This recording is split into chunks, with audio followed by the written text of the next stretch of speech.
લેવાની. આ કબજિયાત, પેટના રોગ અને દુખાવો આનાથી 100% રાહત મળે.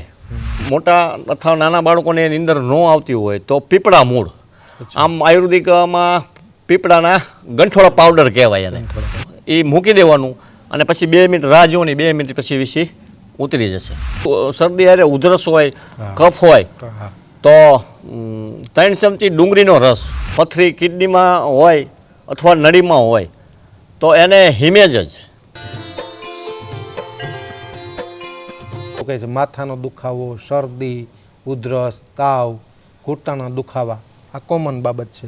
અમુક નાની એવી દવા હોય પણ આમ ડૉક્ટર પાસે ન જવાય એવું પણ હોય, અને ઘરગથ્થુ ઉપાય હોય એમના. તો બેઝિક જે બીમારીઓ છે ને, બેઝિક આપણે નાની નાની બીમારી, એનો ઘરગથ્થુ ઉપાય એટલે કે આયુર્વેદિક ઉપાય કઈ રીતે થઈ શકે, આપણે પરામર્શ લઈએ. માથાના જેને દુખાવો હોય એને એક ડુંગળી લેવાની, એને છાલ ઉતારી અને મિક્સરમાં નાખીને 1 મુઠ્ઠી દરેલું મીઠું નાખવાનું, દરેલું મીઠું, અને એને સ્ક્રબ કરી અને પગના તળિયે 10 મિનિટ ઘસવાનું, માથું ઉતરી જાય છે. અચ્છા. પછી એક બીજી દવા છે માઇગ્રેન માટે, આંકડાનું દૂધ લેવાનું 1 વાટકીમાં. અચ્છા. અને એમાં આપણે જે ચોખા ખાવામાં ઉપયોગ કરીએ છીએ એ ચોખા ડૂબાડવાના, પછી કાઢીને સૂકવી નાખવાના, સૂકવીને એને સ્ક્રબ કરી અને એને ભૂકી કરી નાખવાની. અને જ્યારે માથાનો દુખાવો થાય તો 1 ચપટી લઈ અને નાકથી સૂંઘવાની. આનાથી માઇગ્રેન માથામાં રાહત 100% મળી જાય છે. એ સિવાય જેને ઢીચણનો દુખાવો, સાંધિયો વા અથવા કોઈ પણ જગ્યાએ દુખાવો તો હિમેજ લેવાના. હિમેજ 50 ગ્રામ હિમેજ ખાંડી અને એની ભૂકી કરી અને અડધી ચમચી સવારમાં, અડધી ચમચી સાંજે નિત્ય આ 10 દિવસ લેવાથી દુખાવામાં 100% રાહત થઈ જાય. હિમેજ કદાચ દર્શક મિત્રો નહીં સમજાય. હિમેજ કરિયાણાની દુકાને આરામથી મળી જાય, કાળા કલરની નાની આવે. અચ્છા. પછી એ જ હિમેજને તમે ઘીમાં શેકી અને કાઢી 50 ગ્રામ હિમેજ લેવાની, ઘીમાં શેકી નાખવાની, એની ભૂકી કરી નાખવાની મિક્સરમાં. પછી એમાં સંચળ 50 ગ્રામ આરે 15 થી 18 ગ્રામ સંચળ અંદર રાખી મૂકવાનું, તો ગેસમાં મોટી રાહત આપશે. ગેસની કોઈને તકલીફ હોય અને પેટનો દુખાવો હોય તો દહીં એગો નાના બાળકને 5 ચમચી અને મોટા અડધીથી વધારે લઈ શકે. રાતે સૂતી વખતે લેવાની. આ કબજિયાત, પેટના રોગ અને દુખાવો આનાથી 100% રાહત મળે. માતાને દૂધની તકલીફ હોય, જે નાનું બાળક જન્મવું હોય, માતાને દૂધનો આવતું હોય તો 5 બીલીપત્ર, શિવજીનું નામ લઈ 5 બીલીપત્ર લેવાના, સહેજ 5 ચમચી પાણી નાખી એને વાટી અને એમાં જે રસ નીકળે ને સવારે સાંજ પાવાનો. 1 જ દિવસ અથવા 2 દિવસમાં એને મેરાય દૂધ ચાલુ થઈ જાય છે. પછી ઉધરસ જેને આવતી હોય, સૂકી ઉધરસ આવતી હોય તો 2 લવિંગને વાટી નાખવાના. પછી 1 ચપટી હળદર ગરમ કરીને, 1 ચપટી હળદર ગરમ કરી અને અંદર મધ મિક્સ કરીને, આ 3 મિક્સ કરી અને સવારને સાંજ આનું સેવન કરવું. આથી કદાચ 1 થી 2 દિવસમાં ઉધરા મટી જશે. ઊંઘ આવતી ન હોય તો મોટા અથવા નાના બાળકોને એની અંદર ન આવતી હોય તો પીપળા મૂળ, આમ આયુર્વેદિકમાં પીપળાના ગંઠોળા પાવડર કહેવાય એને લેવાનો. રાત્રે સૂતી વખતે ગરમ દૂધ કરવાનું, દૂધ ગરમ કરી અંદર ગોળવાળું ગળ્યું કરવાનું, ગોળ નાખીને. પછી મોટાને અડધી પોણી ચમચી નાખી અને રાતે સૂતી પહેલાં અડધી કલાક પહેલાં લઈ લેવાની. પછી વ્યવસ્થિત નીંદર આવી જશે. બાળકને 1 ચપટી અને થોડુંક દૂધ, આ રીતે આપણે બાળકને આપી શકીએ. વીછી જેને કઈડો હોય તો એના માટે માચીસ આવે, આપણે દીવાસળી, હા 5 દીવાસળી લેવાની. એનો ગંધરપ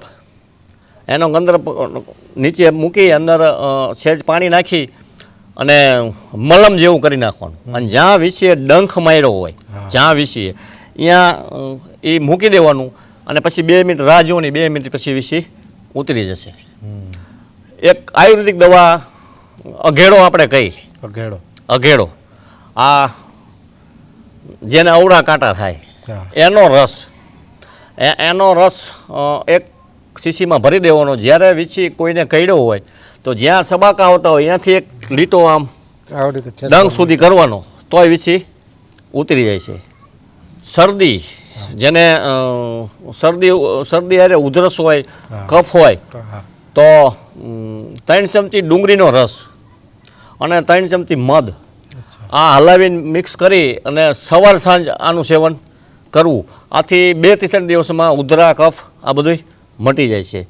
એક આયુર્વેદિકમાં ટીબીની દવા છે, 11 પીપળાના પાન, 11 પીપળાના પાનનો રસ કરી અને સવારમાં નૈણા કોઠે એનું સેવન કરવું, પછી સાંજે નૈણા કોઠે સેવન કરવું. આવું 25-30 દિવસ કરવાથી ટીબી કદાચ નાબૂદ થઈ જશે. કોઈને પથરી હોય, પથરી કિડનીમાં હોય અથવા નળીમાં હોય તો એને હિમેજની જ ભૂકી, પણ લેવાની રીત જુદી. એને સવારમાં 1 ગ્લાસ ગરમ પાણી કરવાનું, 1 ગ્લાસ પોણો ગ્લાસ, એમાં 1 લીંબુ નીચવી નાખવાનું, પછી એમાં 1 ચમચી લઈ અને સવારમાં નૈણા પીવાનું. બપોર સુધી જમવાનું નહીં, બપોર સુધી લીંબુ શરબત જ પીવાનું. આવું 3 દિવસ કરવાથી પથરી નીકળી જાય. પછી તમે સોનોગ્રાફી કરાવી શકો છો 3 દિવસમાં. આ દવા લેતા થોડુંક પેટની તકલીફ રહેશે, ઝાડા જેવું, તો ચિંતા કરવી નહીં, જમશો એટલે ઝાડા તરત મટી જશે. હા, જેને અમારા ગામડામાં ભાષામાં વાય કે અને હિસ્ટોરિયા કહેવાય. જેને હિસ્ટોરિયા અને વાય આવતી હોય તો વાય આવવાના કેટલાય કારણ, અલગ અલગ કારણો હોય છે. તો વધારે પાણી જોવાથી આની અસર થાય છે, વધારે ભાત ખાવાથી આની અસર થાય છે, વધારે ઊંચાઈ ઉપર જવાથી આની અસર થાય છે, વધારે માણસો વચ્ચે ઘોંઘાટમાં રહે તોય પણ આની અસર થાય છે, અગ્નિ જોવે ને તોય પણ આની અસર થાય છે. એના માટે લીલી હિંગ એને આયુર્વેદિકની દુકાને તમે જાઓ તો હીરા હિંગ કહેવાનું. હીરા હિંગ લઈ અને એને કપડામાં લઈ અને ગળામાં બાંધી દેવાની, તો એના ગળામાં બાંધવાથી વાય આવશે નહીં. એ સિવાય એક બીજો ઉપાય છે, 5 બીલીપત્ર, 5 મરી, આ આપણે જે ખાવામાં વાપરીએ છીએ એ મરી, 5 મરીની આની ભૂકી કરી બીલીપત્રને સ્ક્રબ કરી અને શરબત જેવું બનાવી છે, ખાંડ નાખી શરબત જેવું બનાવી સાંજ ને સવારે 2 ટાઈમ નૈણા કોઠે પીવું.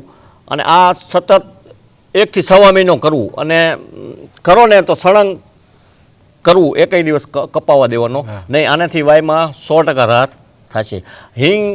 હિંગનું સુગંધ ઓછી થઈ જાય તો હિંગ પછી બદલાઈ નાખવાની, સતત મોર ગળે બાંધી રાખવાની. એનાથી વાયમાં 100% રાહત રહેશે. કમળા માટે આમ નાના બાળકને જો કમળો હોય તો કેળું લઈ લેવાનું, સાલ સોતું, અને સાલ સોતું કેળું લઈ અને ચીરી નાખવાનું. અંદર એક મગના દાણા જેટલો ચૂનો ઓલો કરી 2 કેળા બનાવી 3 દિવસમાં એ કેળું ધીમે ધીમે ખવડાવવાનું. 3 દિવસ પછી કમળાનો રિપોર્ટ કરાવો તો કમળો ઓછો થઈ ગયો હોય છે. એક વીકડાના પાન છે, વીકડાના પાન ચાવવાથી કમળો ઓછો થાય છે. એક આંકડાના પાનમાં ઉપરમાં ઝીણી ફૂટ થાય નાની, અને એ નખવાર, એક નખવાર મીઠા પાન, જે આપણે પાન મસાલાની દુકાને મીઠું પાન મળે ને એમાં નાખી અને એને ચાવીને ઉતારી જવાનું. કોઈ આડઅસર થશે નહીં. એને 3 દિવસ 2 દિવસ પાન ખાવાથી કમળો ઉતરી જશે. હરસમઠા માટે એક નારિયેળની છાલ ને સળગાવી નાખવાની, પછી એની ભૂકી થાય છે એને ગાળી અને દહીં સાથે, 1 વાટકી દહીં સાથે 1 ચમચી સવાર સાંજ એનું સેવન કરવું. અને સૂતી વખતે બને તો ખાટી છાશ જીરા સાથે આ પીવી તો 3 દિવસમાં હરસ મટી જાય છે, ને બ્લડિંગ પહેલે જ દિવસે મટી જશે. હાર્ટ બ્લોકેજ માટે જેની એક નસ બે નળી બ્લોક હોય તો એના માટે એક વાટકી લસણનો રસ, એક વાટકી આદુનો રસ, એક વાટકી લીંબુનો રસ અને એક વાટકી સફરજનનો રસ, આ ચારેયનું મિશ્રણ કરી અને ઉકાળો એક કરવાનો જે સારો એ ઉભરો આવે એટલો. પછી એટલી જ માત્રામાં એક વાટકી મધ લેવાનું, જે ઠરી જાય પછી એને અંદર નાખી હલાવી અને કાચની બોટલમાં ભરી દેવાનું અને સવાર સાંજ હલાવી અને 5 ml સવારે 5 ml સાંજે બંનેને તો